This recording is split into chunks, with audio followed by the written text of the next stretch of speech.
ഇന്നത്തെ ബഡ്ജറ്റ് കണ്ടപ്പോൾ ഒരു ചോദ്യം മാത്രം. വിദ്യാർത്ഥികൾക്കായി പുതിയതായി എന്താണ് ഈ ബഡ്ജറ്റിലുള്ളത്? സ്കൂളുകളിലും കോളേജുകളിലും അടിസ്ഥാന സൗകര്യങ്ങൾ മെച്ചപ്പെടുത്താനും പൊതുവിദ്യാഭ്യാസത്തെ കൂടുതൽ ശക്തിപ്പെടുത്താനും സാധാരണ വിദ്യാർത്ഥികൾക്ക് പ്രതീക്ഷ നൽകാനും ഈ ബഡ്ജറ്റിന് കഴിഞ്ഞു. വലിയ പ്രഖ്യാപനങ്ങൾ നടത്തുക എളുപ്പമാണ്, പക്ഷേ വിദ്യാർത്ഥികളുടെ ജീവിതത്തിൽ യഥാർത്ഥ മാറ്റം കൊണ്ടുവരുന്ന നയങ്ങളാണ് വേണ്ടത്.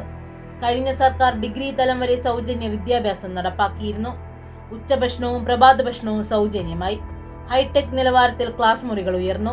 കോവിഡ് കാലത്ത് ഫസ്റ്റ് ബെൽ ഓൺലൈൻ ക്ലാസ് ഉൾപ്പെടെ മറ്റു പദ്ധതികൾ നടപ്പിലാക്കി. ഇന്ന് ഈ സർക്കാർ വിദ്യാഭ്യാസ മേഖലയെ സ്വകാര്യവൽക്കരണത്തിലേക്ക് തള്ളിവിടുകയാണെന്ന ആശങ്കയാണ് ഉയരുന്നത്.